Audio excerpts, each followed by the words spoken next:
Assalamualaikum warahmatullahi wabarakatuh.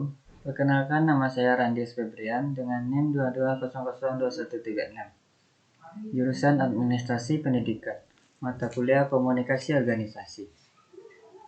Yang mana kepada kali ini saya membuat sebuah video presentasi tentang materi distorsi pesan dalam komunikasi organisasi.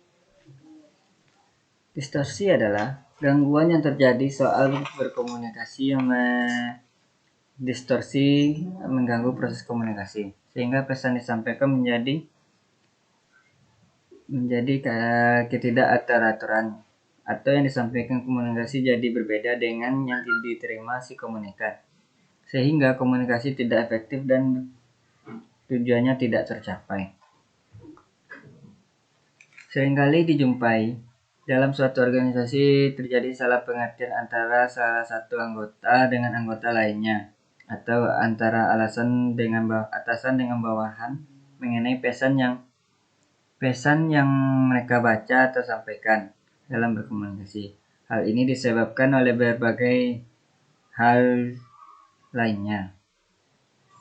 Misal dari cara orang memproses pesan yang mereka kirimkan atau diterima, dan dari fungsi sistem organisasi itu sendiri. Secara sederhana, distorsi dalam menyampaikan pesan dan menerima pesan. Titik pertama, distorsi adalah proses penyampaian atau transisi pesan yaitu kepada si subjek, si komunikator, dan si pelaku, si komunikan. Ada yang memang hambatan fisik, yaitu hambatan yang terjadi karena jarak antara komunikator dengan lawan bicara atau komunikan.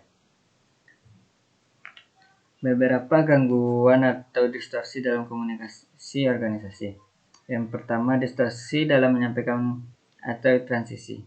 Akibat si komunikator bisa dilihat dari saluran distorsinya yang begitu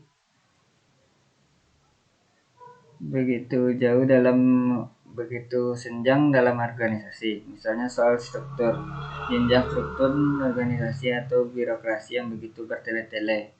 Maksudnya, informasi dari si A yang disampaikan tidak teratur sana sini, sehingga bagian informasi yang disampaikan putus atau tidak jelas.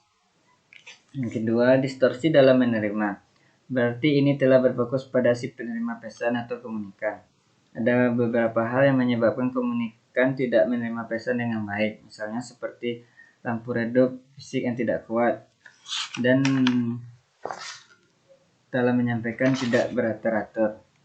Ketiga, distorsi dalam mengartikan pesan itu sendiri. Artinya gini, berbeda latar belakang, berbeda usia, berbeda jenis halaman, jenis kelamin, status sosial, posisi kerja, perekonomian, budaya, dan lain-lain. Hal ini dapat menyebabkan gangguan aliran komunikasi. Ada hambatan lain pesan tidak bisa diartikan, yaitu berbeda interpretasi kata atau penggunaan kata yang berbeda itu menjadi gangguan pesan yang disampaikan. Dari penyebab terjadinya hambatan atau distorsi dalam berkomunikasi, ada juga cara mengurangi distorsi dalam sebuah organisasi. Yang pertama, persepsi antara pengirim dan penerima pesan harus disamakan pemahamannya. Strateginya apa? Yaitu ketika dan melakukan komunikasi dengan lembaga, maka kita harus cari tahu dulu orangnya siapa, kapasitasnya, pendidikannya, kemampuan gimana, sehingga kita nanti dapat menyiapkan bahan atau materi yang disampaikan sesuai dengan kapasitas mereka. Yang kedua, presisi. Hal ini dipakai atau digunakan untuk menghindari berbagai macam kesalahpahaman antara si komunikator dan komunikan. Hal-hal yang disampaikan dalam bentuk gambar, grafik, dan sebagainya. Maka harus ada presisi yang jelas, yaitu dengan melakukan pengendalian diri si pengirim. Artinya gini, bahwa bahasa yang disampaikan akan dapat membuat tertawa, menangis, marah, dan lain-lain, sehingga kata bahasa inti dari makna dari obrolan itu sudah didesain sedemikian rupa sehingga apa yang menjadi tujuan kita diterima secara baik oleh mereka, sehingga tidak menimbulkan kesalahpahaman. Dalam berkomunikasi atau menyampaikan pesan oleh komunikator, pasti kita ingin kita mendengarkan apa yang kita sampaikan. Ada beberapa argumen mendengarkan. Yang pertama, mendengarkan isi. Yang kedua, mendengarkan kritis. Yang ketiga, mendengarkan kritis atau empati.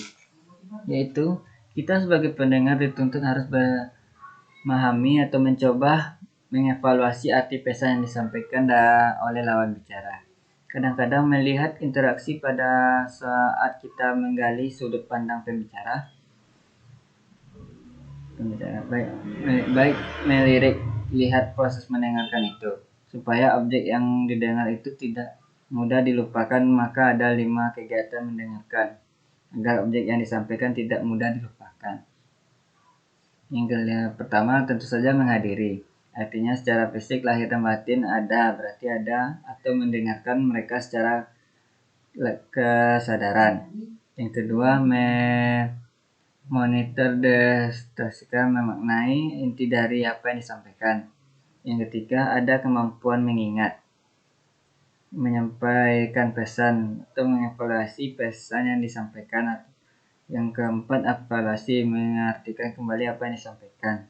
Yang kelima, mampu memberikan tanggapan, ada cara mengimplementasikan atau menghilangkan distorsi yang terjadi. Yang pertama, menarik kesimpulan, maka pendengar tersebut bisa dimaknai. Yang kedua, pendengar yang berpusat pada diri sendiri, bicaranya mengalihkan pertahanan mereka dari pembicara. Yang ketiga, seseorang berbicara harus dipahami lebih jelas.